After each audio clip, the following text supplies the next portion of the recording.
ಪ್ರಿಯ ನಿರೀಕ್ಷಕರೇ, ನಮಸ್ಕಾರ. ಬೀರ್ಬಲ್ನ ವಿಶೇಷ ಕಾರ್ಯಕ್ರಮಕ್ಕೆ ಆತ್ಮೀಯವಾದ ಸ್ವಾಗತ. ವೀಕ್ಷಕರೇ, ಕಳೆದ ವಿಡಿಯೋದಲ್ಲಿ ಶ್ರೀಕೃಷ್ಣ ಅರ್ಜುನನನ್ನ ಇಟ್ಕೊಂಡು ಇಡೀ ಕೌರವ ಸೇನೆಯನ್ನ ಅಂದ್ರೆ ಅಧರ್ಮಿಗಳನ್ನ ಹೇಗೆ ಸಂಹರಿಸಿದ ಅನ್ನೋ ಒಂದು ಚಿಕ್ಕ ಉಪಕಥೆಯನ್ನ ಹೇಳಿದ್ದೆ.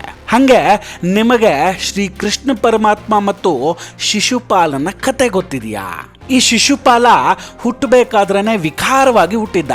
ಒಮ್ಮೆ ಶ್ರೀಕೃಷ್ಣ ತನ್ನ ಸೋದರ ಸಂಬಂಧಿಯನ್ನ ಭೇಟಿಯಾಗೋದಕ್ಕೆ ಅಂತ ಹೋದಾಗ ಈ ಮಗುವನ್ನ ತನ್ನ ತೊಡೆಯ ಮೇಲೆ ಮಲಗಿಸ್ಕೊಳ್ತಾರೆ.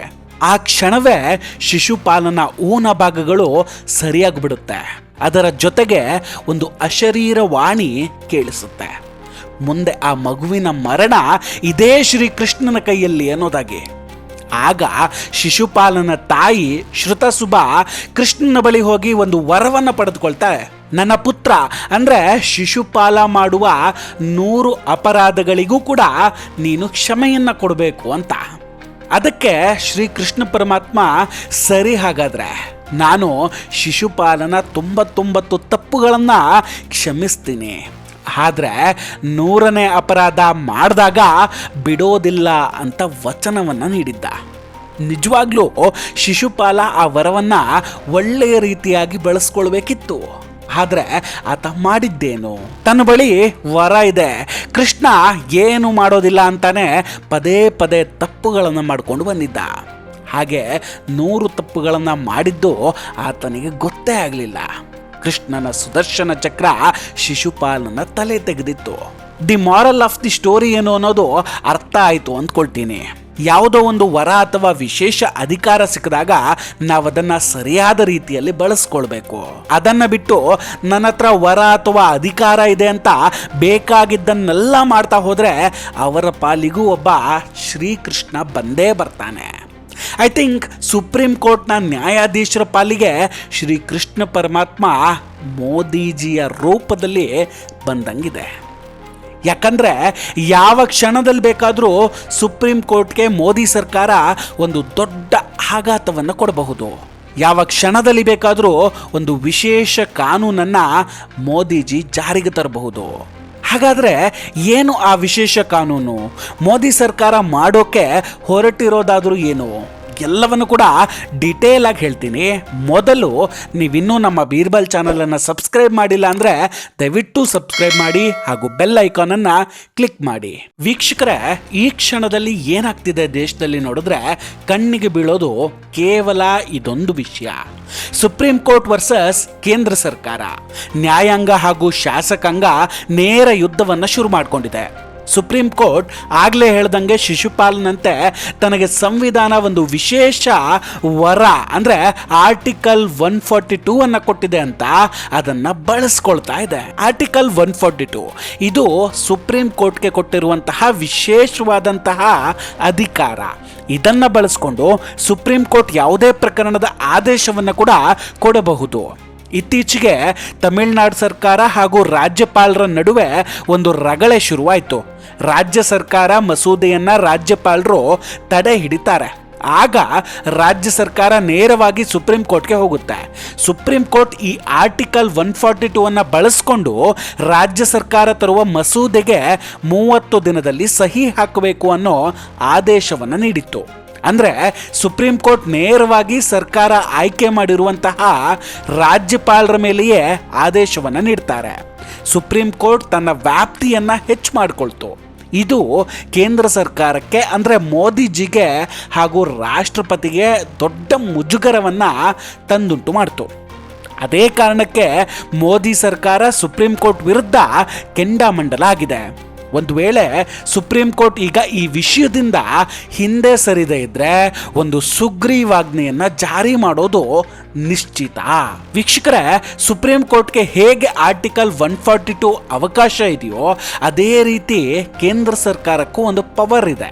ಸಂವಿಧಾನದ ಸಂಶೋಧನೆ ಮತ್ತು ಬದಲಾವಣೆ ಮಾಡುವ ಅಧಿಕಾರ ಪಾರ್ಲಿಮೆಂಟ್ಗೆ ಮಾತ್ರ ಇದೆ. ಅದನ್ನ ಈಗ ಕೇಂದ್ರ ಸರ್ಕಾರ ಮಾಡಿದ್ರೆ, ಅಂದ್ರೆ ಕೇಂದ್ರ ಸರ್ಕಾರ ಸುಗ್ರೀವಾಜ್ಞೆಯನ್ನ ಹೊರಡಿಸಿ ಆರ್ಟಿಕಲ್ 142 ಅನ್ನ ತೆಗೆದೇ ಬಿಟ್ರೆ ನ್ಯಾಯಾಧೀಶರಿಂದ ಏನು ಮಾಡೋದಕ್ಕೆ ಸಾಧ್ಯ? ವೀಕ್ಷಕರೇ, ಸುಪ್ರೀಂ ಕೋರ್ಟ್ನ ನ್ಯಾಯಾಧೀಶರು ಇತ್ತೀಚೆಗೆ ತಮ್ಮ ಲಿಮಿಟ್ ಅನ್ನ ಮೀರ್ತಿದ್ದಾರೆ. ಈಗ ಅಲ್ಲೇ ಕೂತು ಅವರೇ ಕಾನೂನು ಮಾಡೋಕೆ ಹೊರಟಿದ್ದಾರೆ. ಅದು ಪ್ರೆಸಿಡೆಂಟ್ ಹಾಗೂ ಅವರ ಸಹಾಯಕ ಅಧಿಕಾರಿಗಳ ಮೇಲೆ. ಸೊ ಈಗ ಪ್ರಶ್ನೆ ಏನಂದ್ರೆ, ಆಗ್ಲೇ ಹೇಳಿದಾಗೆ ಭಾರತ ಸರ್ಕಾರ ತನ್ನ ರಾಜ್ಯಪಾಲರನ್ನ ಪ್ರೊಟೆಕ್ಟ್ ಮಾಡಿಕೊಳ್ಳುತ್ತಾ?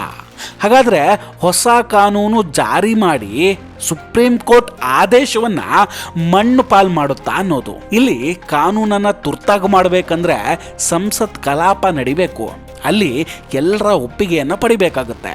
ಆದರೆ ಈಗ ಯಾವುದೇ ಕಲಾಪಗಳು ಇಲ್ಲ. ಹೀಗಾಗಿ ತುರ್ತು ಕಾನೂನನ್ನು ಜಾರಿ ಮಾಡಬೇಕಂದ್ರೆ ಕೇಂದ್ರ ಸರ್ಕಾರಕ್ಕೆ ಇರೋದು ಒಂದೇ ಒಂದು ದಾರಿ, ಅದು ಈ ಸುಗ್ರೀವಾಜ್ಞೆ. ಈಗ ಭಾರತ ಸರ್ಕಾರದ ಮೇಲೆ ಈ ಸುಗ್ರೀವಾಜ್ಞೆಯನ್ನು ತರಬೇಕು ಅನ್ನೋ ಒತ್ತಡ ತುಂಬಾನೇ ಬರ್ತಾ ಇದೆ.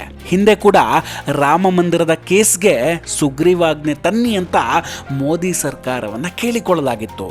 ಆಗ ಭಾರತ ಇಲ್ಲ, ಸುಪ್ರೀಂ ಕೋರ್ಟ್ನಲ್ಲಿ ವಿಷಯ ಇದೆ, ಅಲ್ಲೇ ಅದು ತೀರ್ಮಾನ ಆಗುತ್ತೆ ಅಂತ ಹೇಳಿತ್ತು. ಆದರೆ ಅದೇ ಸರ್ಕಾರ ಸುಪ್ರೀಂ ಕೋರ್ಟ್ಗೆ ಈಗ ಮುಖಾಮುಖಿಯಾಗಿದೆ, ಸುಪ್ರೀಂ ಆದೇಶದ ವಿರುದ್ಧ ನಿಂತಿದೆ. ಇದು ಕೂಡ ಶಿಶುಪಾಲನ ಕಥೆಯಂತೆಯೇ ಆಗಿದೆ. ಸರ್ಕಾರ ನೋಡುವಷ್ಟು ನೋಡ್ತು, ಕಾಯುವಷ್ಟು ಕಾಯ್ತು, ಆದರೂ ಕೂಡ ಸುಪ್ರೀಂ ಕೋರ್ಟ್ನ ಪಕ್ಷಪಾತ ನಿಲ್ತಾನೆ ಇಲ್ಲ. ಸುಪ್ರೀಂ ಕೋರ್ಟ್ನ ನಡೆ ಹೇಗಿದೆ ನೋಡಿ.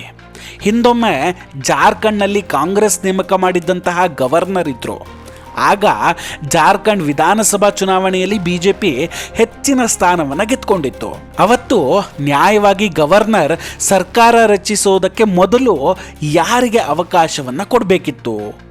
ಜಾಸ್ತಿ ಸ್ಥಾನ ಗೆದ್ದ ಬಿಜೆಪಿಗಲ್ವೇ. ಆದರೆ ರಾಜ್ಯಪಾಲರು ಶಿವು ಸೊರೇನ್ ಅವರನ್ನು ಕರೆಸಿ ನೀವು ಸರ್ಕಾರ ರಚನೆ ಮಾಡಿ ನಿಮಗೆ ಬಹುಮತ ಸಾಬೀತುಪಡಿಸೋದಕ್ಕೆ 30 ದಿನ ಟೈಮ್ ಕೊಡ್ತೀನಿ ಅಂತ ಅಂದಿದ್ರು.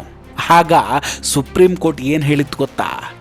ನೀವು ಅರ್ಜಿ ಹಾಕಿದ್ದೇಗೆ ಇದು ಶಾಸಕಾಂಗಕ್ಕೆ ಸಂಬಂಧಿಸಿದ ವಿಷಯ, ಇದು ಗವರ್ನರ್ ಅವರಿಗೆ ಬಿಟ್ಟಿದ್ದು ಅಂತ ಹೇಳಿತ್ತು. ಹೇಗಿದೆ ನೋಡಿ ಇವರ ಪಕ್ಷಪಾತ, ಇದು ಎಲ್ರಿಗೂ ಗೊತ್ತಾಗುತ್ತೆ. ಫಾರ್ ಎಕ್ಸಾಂಪಲ್, ಇತ್ತೀಚೆಗೆ ಅಂದರೆ ಏಪ್ರಿಲ್ನಲ್ಲಿ ಒಂದು ಕೇಸ್ ನಡೀತು. ಸುಪ್ರೀಂ ಕೋರ್ಟ್ ಉತ್ತರ ಪ್ರದೇಶ ಕಾನೂನು ಸುವ್ಯವಸ್ಥೆ ಬಗ್ಗೆ ಒಂದು ಹೇಳಿಕೆಯನ್ನು ಕೊಡುತ್ತೆ. UPಯಲ್ಲಿ ಒಬ್ಬ ಮುಸಲ್ಮಾನನ ಮೇಲೆ ಚೆಕ್ ಬೌನ್ಸ್ ಕೇಸ್ ಆಗಿತ್ತು. Check bounce criminal offence. Hindu ಒಬ್ಬ 3-4 ಸಲ ಚೆಕ್ ಬೌನ್ಸ್ ಆಗಿದೆ ಅಂತ ಕೇಸ್ ಹಾಕಿದ್ದ. ಆ ಮುಸಲ್ಮಾನ ನೋಡಿ, ತಗೊಂಡಿರೋ ಸಾಲ ಕೊಡೋಕ್ಕೆ ಅವನ ಹತ್ರ ದುಡ್ಡಿಲ್ಲ. ಆದರೆ ಅದೇ ಸುಪ್ರೀಂ ಕೋರ್ಟ್ಗೆ ಕೇಸ್ ಹಾಕೋದಕ್ಕೆ ದುಡ್ಡಿದೆ. ಅಚ್ಚರಿ ಅಂದರೆ ಸುಪ್ರೀಂ ಕೋರ್ಟ್ ಇದು ಕಾಮನ್ ಕೇಸ್, ನೀವು ಯಾಕೆ ಕ್ರಿಮಿನಲ್ ಕೇಸ್ ಹಾಕಿದ್ದೀರಾ ಅಂತ ಯೋಗಿ ಪೊಲೀಸರಿಗೆ ವಾರ್ನ್ ಮಾಡಿದರು. ಕೊನೆಯಲ್ಲಿ UPಯ ಕಾನೂನು ಸುವ್ಯವಸ್ಥೆ ಹದಗೆಟ್ಟಿದೆ ಅಂತಲೂ ಹೇಳ್ತಾರೆ. ದುರಂತ ನೋಡಿ, UPಯ ಕಾನೂನು ಸುವ್ಯವಸ್ಥೆ ಹದಗೆಟ್ಟಿದೆ ಅಂತ ಹೇಳೋ ಸುಪ್ರೀಂ ಕೋರ್ಟ್ ಬಂಗಾಳದ ಹತ್ಯಾಕಾಂಡದ ಬಗ್ಗೆ ಏನು ಹೇಳುತ್ತೆ ಗೊತ್ತಾ? ಹಿಂದೂಗಳ ನರಕದ ಸಾಕ್ಷಿಗಳನ್ನು ತೆಗೆದುಕೊಂಡು ಹೋಗಿ ತೋರಿಸಿದ್ರೆ ನ್ಯೂಸ್ ಪೇಪರನ್ನು ಎಲ್ಲಿಂದ ತಂದಿದ್ದೀರಾ ಅಂತ ಕೇಳ್ತಾರೆ. ಅಂತಹ ಘನಘೋರ ಸಾಕ್ಷಿಗಳನ್ನು ಪೇಪರ್ ಕಟ್ಟಿಂಗ್ ಅಂತ ಹೇಳಿದರು. ಅಂದರೆ ಬಂಗಾಳದ ಗಲಭೆಯನ್ನು ಅಷ್ಟೊಂದು ಲೈಟಾಗಿ ತೆಗೆದುಕೊಳ್ತಾರೆ. ಈಗಲೂ ನೋಡಿ, ನಿಶಿಕಾಂತ್ ದುಬೆ ನ್ಯಾಯಾಂಗ ನಿಂದನೆ ಮಾಡಿದ್ರು ಅಂತ ಅವ್ರ ಮೇಲೆ ಕೇಸ್ ಹಾಕ್ತಾರೆ. ಅದೇ ಕ್ರಿಮಿನಲ್ ಕಂಟೆಂಟ್ ಅಸಾದುದ್ದೀನ್ ಓವೈಸಿ ಮೇಲೆ ಯಾಕಿಲ್ಲ? ರಾಮ ಜನ್ಮಭೂಮಿಯನ್ನು ಒಡೆದು ವಾಪಸ್ ನಾವು ಮಸೀದಿ ಕಟ್ತೇವೆ ಅಂದವನ ಮೇಲೆ ಕೋರ್ಟು ಯಾವುದೇ ಪ್ರಕರಣ ದಾಖಲು ಮಾಡೋದಿಲ್ಲ. ಇದಲ್ವೇ ಸುಪ್ರೀಂ ಕೋರ್ಟ್ನ ಪಕ್ಷಪಾತ. ಇದೆಲ್ಲವನ್ನ ಸಹಿಸಿಕೊಂಡಿದ್ದಂತಹ ಕೇಂದ್ರ ಸರ್ಕಾರ ಈಗ ಕೆಂಡಾಮಂಡಲ ಆಗಿದೆ, ತನ್ನ ತಾಳ್ಮೆಯನ್ನು ಕಳೆದುಕೊಂಡಿದೆ. ಸುಪ್ರೀಂ ಕೋರ್ಟ್ ಏನಾದರೂ ಪ್ರಕರಣವನ್ನು ಹಿಂಪಡೆಯದೇ ಇದ್ದರೆ 142 ಆ್ಯಕ್ಟನ್ನು ತೆಗೆದು ಸುಪ್ರೀಂ ಕೋರ್ಟ್ ಪವರನ್ನೇ ಕಿತ್ತುಕೊಳ್ಳಲಾಗುತ್ತೆ. ವೀಕ್ಷಕರೇ, ಇಲ್ಲಿ ಮೇಲ್ನೋಟಕ್ಕೆ ಸುಪ್ರೀಂ ಕೋರ್ಟ್ ಆ್ಯಂಟಿ ಹಿಂದೂ ಅಷ್ಟೇ, ಆದರೆ ಒಳಗೊಳಗೆ ಆ್ಯಂಟಿ BJP ಹಾಗೂ ಆ್ಯಂಟಿ ಯೋಗಿ ಆಲ್ಸೋ. ಕೇಂದ್ರ ಸರ್ಕಾರ ತಮ್ಮಿಂದ ಅಪಾಯಿಂಟ್ ಆಗಿರೋ ಗವರ್ನರನ್ನು ಸೇಫ್ ಮಾಡೋದಕ್ಕೆ ಇರೋದು ಒಂದೇ ಆಪ್ಷನ್, ಅದು ಈ ಸುಗ್ರೀವಾಜ್ಞೆ. ಅದಕ್ಕೆ ಮೋದಿ ಎಲ್ಲ ರೀತಿಯಲ್ಲೂ ಕೂಡ ರೆಡಿಯಾಗಿದ್ದಾರೆ. ಆಲ್ರೆಡಿ ಮೋದಿ ಸುಪ್ರೀಂ ಕೋರ್ಟ್ಗೆ ವಾರ್ನಿಂಗ್ ಕೊಟ್ಟಿದ್ರು, ನೀವು ನಿಮ್ಮ ಲಿಮಿಟ್ನಲ್ಲಿರಿ, ಯಾಕಂದರೆ ಪವರ್ ನಮ್ಮ ಬಳಿಯೇ ಇದೆ, ಅದನ್ನು ಬಿಟ್ಟು ನೀವೇ ದೇಶ ನಡೆಸ್ತಾ ಇದ್ದೀರಾ ಅನ್ನೋ ಭ್ರಮೆಯಲ್ಲಿ ಇರಬೇಡಿ ಅಂತ. ಈಗಲೂ ಹಿಂದೆ ಸರಿಲಿಲ್ಲ ಅಂದರೆ ಮೋದಿ ಅದನ್ನೇ ಮಾಡಬೇಕಾಗ್ಬೋದು. ವೀಕ್ಷಕರೇ, ಸುಗ್ರೀವಾಜ್ಞೆಯ ಬಗ್ಗೆ ನಿಮ್ಮ ಅಭಿಪ್ರಾಯ ಏನು? ದಯವಿಟ್ಟು ಕಮೆಂಟ್ ಮಾಡಿ ತಿಳಿಸಿ. ವಿಡಿಯೋ ಇಷ್ಟ ಆಗಿದ್ರೆ ಲೈಕ್ ಮಾಡಿ ಹಾಗೂ ಶೇರ್ ಮಾಡಿ. ಇನ್ನೂ ಕೂಡ ನಮ್ಮ ಬೀರ್ಬಲ್ ಚಾನಲನ್ನು ಸಬ್ಸ್ಕ್ರೈಬ್ ಮಾಡಿಲ್ಲ ಅಂದರೆ ದಯವಿಟ್ಟು ಸಬ್ಸ್ಕ್ರೈಬ್ ಮಾಡಿ ಹಾಗೂ ಬೆಲ್ ಐಕಾನನ್ನು ಕ್ಲಿಕ್ ಮಾಡಿ. ನಮಸ್ಕಾರ, ಟೇಕ್ ಕೇರ್ ಆ್ಯಂಡ್ ಬಾಯ್ ಬಾಯ್. ಮತ್ತೆ ಭೇಟಿಯಾಗೋಣ.